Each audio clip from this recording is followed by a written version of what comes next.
Hello po sa inyong lahat mga kababayan. Muli ito ang inyong lingkod, Coach International Master Roderick Nava. Ngayon naman ay tutunghayan natin ang ongoing Martial Chess Club GM na nagaganap ngayon sa New York. Ang magandang balita dito ay ang ating kababayan na si Mark Paragua ay leading after round number 8 sa 10-man field single round robin. Ayan.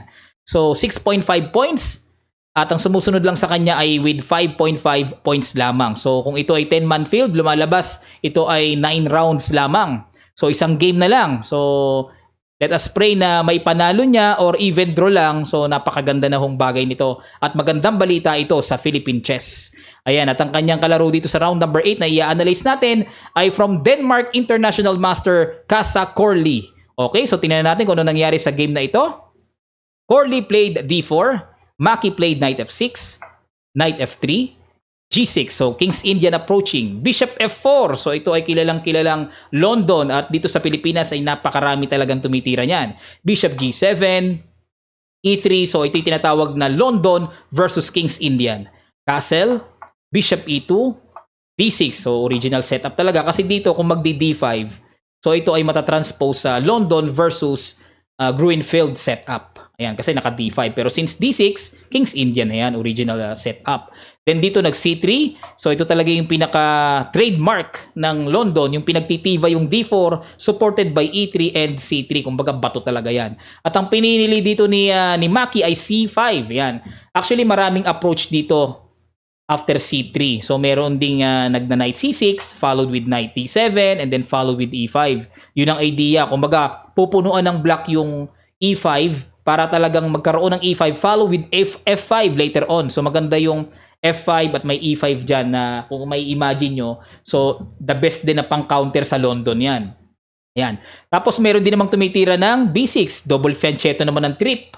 Yan. Okay din naman yan kasi biruin nyo meron ng A8 to H1 control. Meron pang H8 to A1 control. So, diba?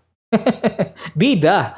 Okay. So dito nag C5. So ang approach nitong C5 syempre para merong kagad direct pressure yung white pawn sa D4 at para lumambot-lambot naman may timing na kayang palambutin yan kasi nga sobrang tigas eh. May E3 na, may C3 pa. Tapos dito may idea to play Queen B6, aatakihin naman yung B2. Mostly yan ho ang theory sa ganitong setup na yan talagang B2 ang naiiwan kasi ng dark squared bishop kapag nagde-develop somewhere on F4 or on G5, nagkakaroon ng weakness ang white sa B2.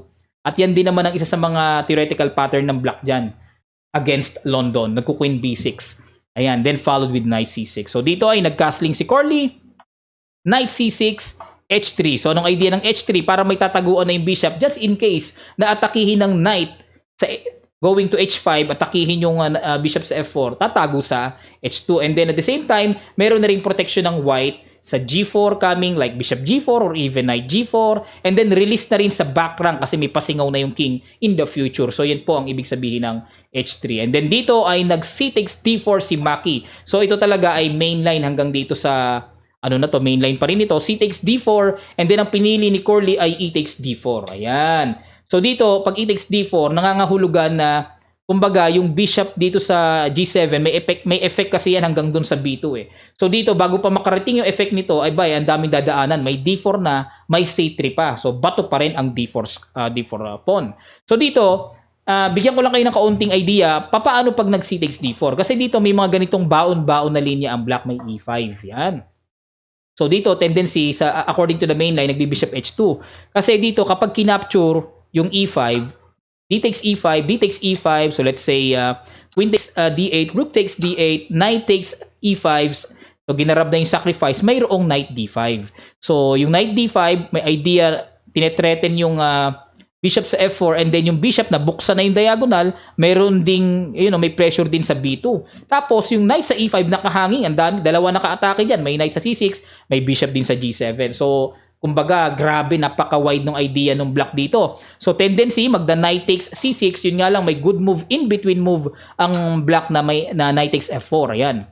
So, dito, E takes F4, and then B takes C6. Knight C3. Ayan. So, kung mapapansin nyo, hindi pwedeng kumapture doon sa B2 kasi nga nakahang pa yung rook sa D8. So, kailangan talagang capturein muna. Then, Knight C3 development, maharangan na at para maharangan na yung threat sa B2, yun nga lang may rook B8. Sabi ko nga ako sa aking mga past videos na may mga fianchetto lines, ang kombinasyon ng H8 to A1 diagonal pressure ng dark squared Fianchetto Bishop sa G7 ay napakagandang kombinasyon ng boost attack sa queenside with Rook B8. Pag nag-combine ho yan dalawang yan, napakalaking bagay na kapaboran sa black. Okay? So dito, paano kung capturein? Ang tanong dito, paano kung hindi mag-e takes F4? Paano kung mag-knight takes D8 naman ng white dito? May simple knight takes E check, King H1, and then Bishop takes B2. Ayan. So, may bawi din naman eh. So, tuloy lang ho natin para at least may idea kayo. Bishop takes A1, Rook takes A1, and then kung mapapansin nyo dito, yung knight sa D8 medyo alanganin na overextend sa loob. So, dito, kung tutuusin, alisin yung bishop, tapos threat na kagad yung knight sa D8. Ang problema, hindi makaalis yung black's light squared bishop kasi nga nakahang yung pawn sa B7. So, tendency nito, magro-rook B8 muna para makapag-bishop D7 na. And then dito, syempre, since may paparating at alarming na ang danger na paparating sa white, kinakailangan ng gumawa ng paraan ng white. So, dito, hindi maka-rook C1 kasi nga kontrolado pa ng knight. So, dito, kailangan gumante. Para maka-rook C1, may timing pa. Ayan, so threat yung knight sa E2, knight C3, persado, rook C1. Ayan, so may threat na sa C3, may counter, hindi pa rin basta-basta maka-bishop D7 na malaya. Knight B5, and then A4, yan, hindi talaga titigilan. And then knight D6, followed with rook C7. So ang idea nung A4, pag nawala yung knight dito, like nagpunta nga sa D6, naka-rook C7 na. So ang idea ng rook C7, para mapigilan yung simple bishop D7 ng black, para ma-threat yung knight sa D8. So dito, tendency para makaalis to, bishop F5. Yun nga lang, kaka-counter pa rin ng kulit ang puti. Siyempre, hindi pwede magpatalo yan. Otherwise, one piece daw ng white. So dito, yun nga lang, mayroong malakas na tira ang black dito. Mayroong knight E8, good move. In between move na naman, mayroong threat sa rook sa C7. So ang maganda nito sa knight E8, kung halimbawa kung saan lang pupunta ang rook, meron kasing hataw dito ng rook takes D8 or rook takes knight, makikipagsabayan na A takes F5, and then may rook takes D2 ron, no? Nakabitin pa rin, diretso Nakabitin pa rin yung knight sa dito, so dalawa ang makakapture ng black rook sa madaling sabi. So dito, kinakailangan tumira ng white ng rook E7 puwersado. Ayan. So para, pag rook takes D8, E takes F5. So, hindi pwedeng kumapture ang black dito kasi nakabitin pa rin yung knight sa E8. So, may ganti palagi ang puti. So, dito, may good move naman na King F8. Rook E2, pwersadong depensahan yung knight sa D2, and then G takes F5. So, dito, kung mapapansin nyo, yung white may weak pawn sa A4. So, may possibility nga alin man sa B or A ay lumusot as pass pawn. Or may possibility ring makuha ang pawn sa A4 ng buong buo ng black. And then magkaroon ng connected pass pawn sa queen side ng black. Ayan. So, dito, clear advantage pa rin ang black. Okay? So, balik na tayo. So, yan ho ang nilalaman ng knight takes D8 kapag nakipagsabayan at kung bakit E takes F4 ang pinili ng white dito sa ganitong line. Okay? So, balik na ho tayo. Yan ang idea ng after E5 ay Bishop H2, hindi pwedeng capturein. So, okay, maliwanag na ho sa atin, no? Pag Bishop H2 naman, meron namang E takes D4. So, dito, pag Knight takes D4, Knight takes D4, and then E takes D4. So, dito, at least, meron na kagad chance na at least healthy na yung black, walang problema sa development. Kung meron mang isolated pawn dito ang black, meron din namang isolated pawn ang white sa D4. So, pantay lang. Pero dito, mas preferred ko na yung black kasi, syempre, kumbaga walang problema sa development ng black Very easy to develop the minor pieces. Tapos simple rook E8, so mauuna pa sa E-file. Ayan, so dito ang tanong, bakit hindi pwedeng queen? Kasi ang pag queen ang pang-capture sa knight sa D4, may knight G4. So may tendency mawala yung bishop sa H2 na kung saan yan ang pang-oppose sa strong dark squared bishop ng black. So dito, hindi pwedeng makipagsabayan bitin pa rin ho yan, bitin pa rin yan. Halimbawa, kung mag-queen takes D6, may knight takes H2, or pwedeng queen takes D8, or queen takes H2, may bishop takes B2. Ayan, so, ang gusto ko lang na maipakita rito, bitin yung pawn sa B2. So, dito, ang tendency, mag-queen D2 lang para mapanatiling depensado yung pawn sa B2. Yun nga lang, may knight takes H2, king takes H2, and then bishop D7 followed with bishop C6. So, knight C3, then bishop C6. So, bishop pair ang black. So, mostly, alam na natin yan, strategic advantage mostly. Hindi naman ho lahat, pero mostly, mas maraming nagagawa ang kombinasyon ng minor pieces na may bishop pair kumpara sa bishop and knight lang or double knight. Okay? Alright, so yan ang laman yan ng C takes D4. Lalim, no? May E5 sacrifice pala. Okay, kaya dito ang pinili ni Corley ay e takes d4. So at least naunawaan ho natin para hindi tayo tanong-tanong sa isip natin, bakit hindi yung isang pangkain? Kaya ho ganoon kasi mayroon ng nilalaman yun na develop na yung theory doon behind. Okay? So ngayon, e takes d4 ang pinaka-solid dito and main line para bago makarating yung pressure sa b2, dalawa ang titibagin ng black, yung d4 at yung c3. Laban kontra sa dark squared bishop fianchetto ng black. Okay? So pag e takes d4, ang ginawa dito ni Maki ay nag-knight d5. So very strong idea. Ayan. And then, bishop g3. Ito yung alanganing tira ni Corley. So, mamaya, ipapapansin ko sa inyo yung kaibahan ng bishop g3 sa bishop h2. Okay? So, bishop g3 and then dito, nag-e5 as original idea talaga ng flow nito. So, e5 and then nag-c4. So, dito, kung d takes e5, d takes e5, so, kung mapapansin nyo, walang problema ang black. Space-wise, napakaganda ng kanyang space control sa center, properly well develop yung mga pyesa. Tapos itong knight sa b1, pagpalagay ng ilagay sa d2, eh hindi pa rin siya naka-maximum activity. Compared sa knights ng black, naka-maximum activity siya. Bakit ho? Kasi it controls 8 squares yung knight sa d5. Yung knight sa c6 controlled 8 squares din. So yung bishop, walang problema sa development. Ang ganda nung, basta ang ganda lahat. So dito ho, slightly better ang black kagad. Okay, so dito, nagtimpla ng kakaibang kombinasyon ng idea. So, nag-C4. And then dito ay nag-E4 si Maki. Ayan. Ito yung bagong idea. Actually ho, itong after C4, nangyari na sa game na ito. At doon pa sa kanyang best friend na Filipino Grandmaster din. Laro ni Filipino Grandmaster Darwin Lailo or si Paring Daw kung tawagin ko. So, ang ginawa dito ni Paring Daw noon ay Knight B6. Ayan. Tira ni Paring Daw ito. Laro niya ni Grandmaster Darwin Lailo, laro niya ito sa Subic. Dito ginanap sa Pilipinas noong 2016. Ayan. So, Knight B6, laro niya kay Fronda Pasqua. Ayan. So, dito, ang ginawa, so, nag-Knight C3 dito si Fronda. So, sinacrifice yung pawn sa D4. Ang idea kasi, pag e takes D4, Knight B5, looking na may bawi sa D6, meron ding bawi sa pawn sa D4. Yun nga lang, may strong Knight E5. Ayan, nag-Knight F takes d4, knight b takes c4, bishop takes c4, knight takes c4, rook c1 at dito ay malakas na counter na a6, rook takes c4, a takes b5, knight takes b5 and then hanggang dito na lang yung nakalap nating chess notation pero based sa result nanalo si Paring Daw or si GM Darwin Lailo dito kasi nga very active na yung bishop then ito simple bishop e6 very active rin papunta sa queen side ng white. So, bishop pair pa rin sa madaling sabi kaya talagang mas maraming opportunity at open pa yung A-file dito. Oh, grabe. So, malamang na i-convert ng maganda sa endgame ni Paring Daw. Okay. So, ang ginawa dyan ay Knight B6. Pero dito, kay Maki ay nag-E4.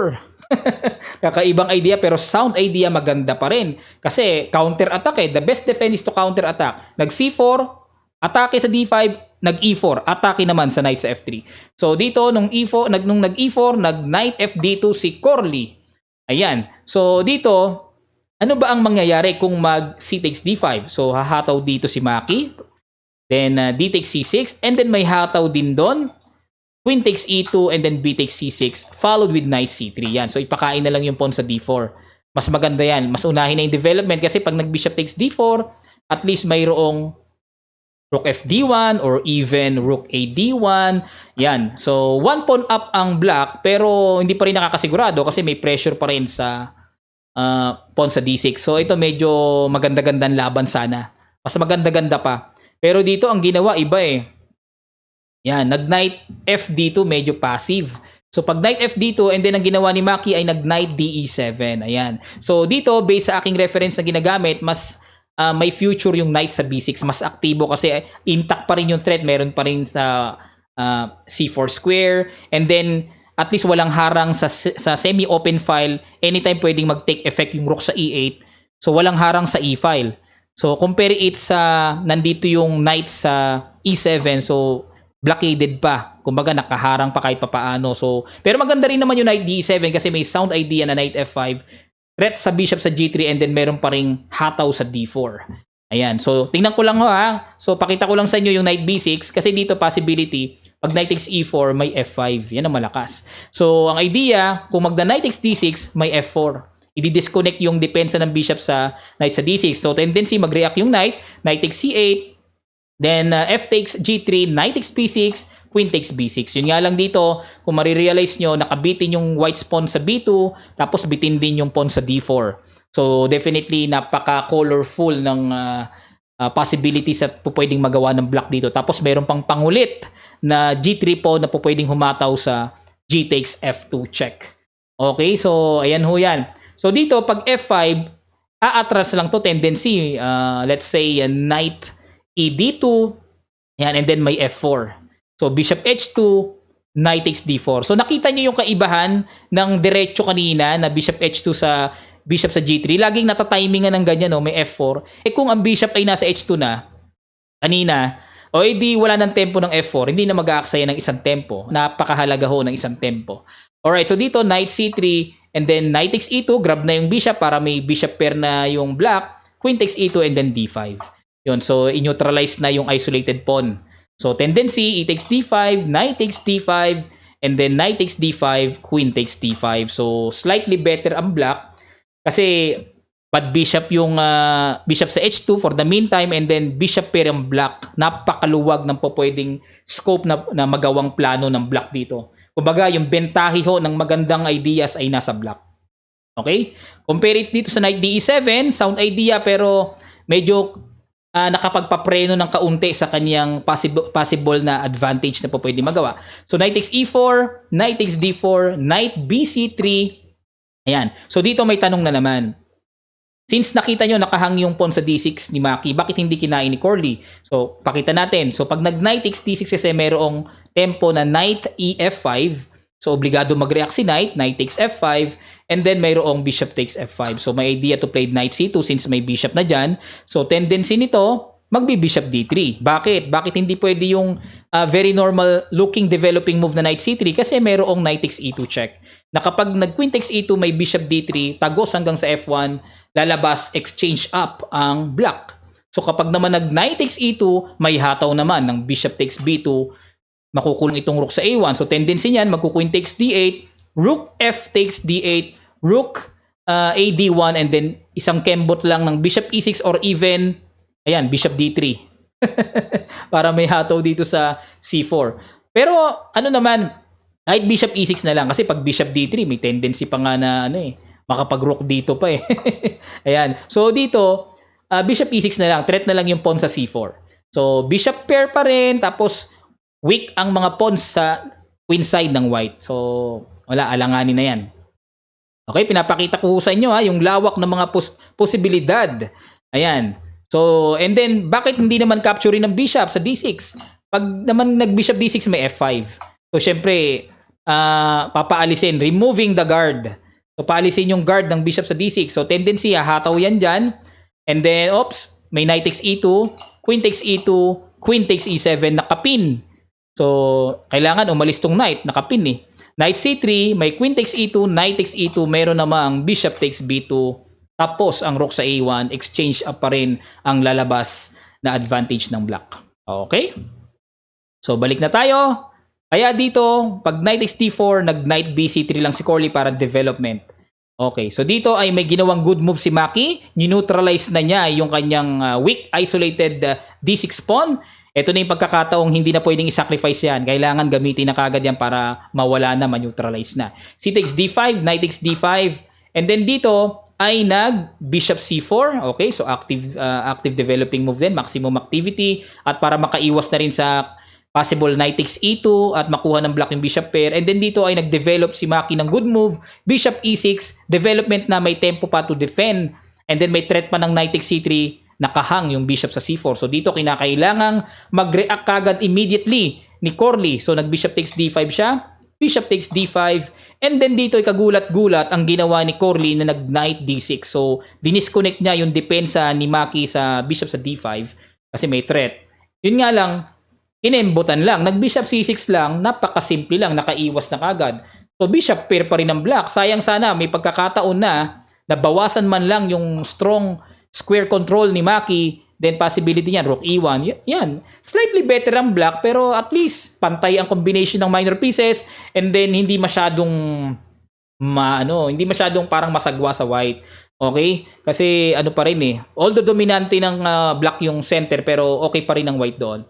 So dito nag knight d6, yan ang medyo questionable. So nag bishop c6. Niligtas muna ni Maki ang napaka-importanting light square bishop niya. So dito nag rook e1 development. Okay, and then dito may ginawa si Maki na queen g5. So ideally sa queen g5 pinipinahan lang, yung pawn sa g2 since nandyan yung bishop sa c6. And then may idea pa rin to play f5, f4, paalisin yung bishop sa g3. At dito nairita kagad si Corley, nag h4, pinaalis, alis.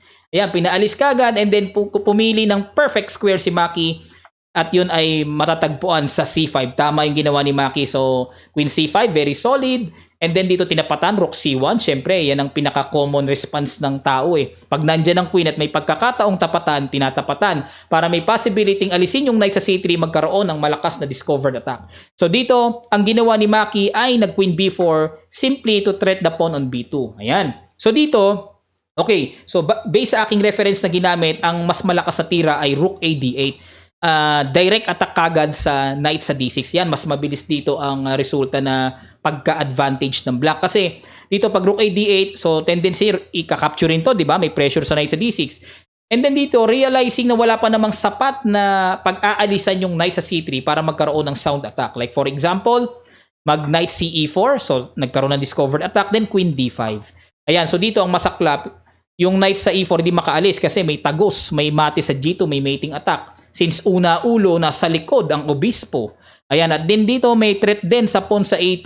Grabe, laylay yung pawn sa a2, di basta-basta yan. Like for example, mag rook c5, titikman yan. Tikmains, titikman yung pawn sa g2 and then malalagas next ay yung pawn sa b2, lagas. Diba? Sino pa ang tatapat sa possible connected pass pawns ni Maki pag nawala yung mga pawns na yan?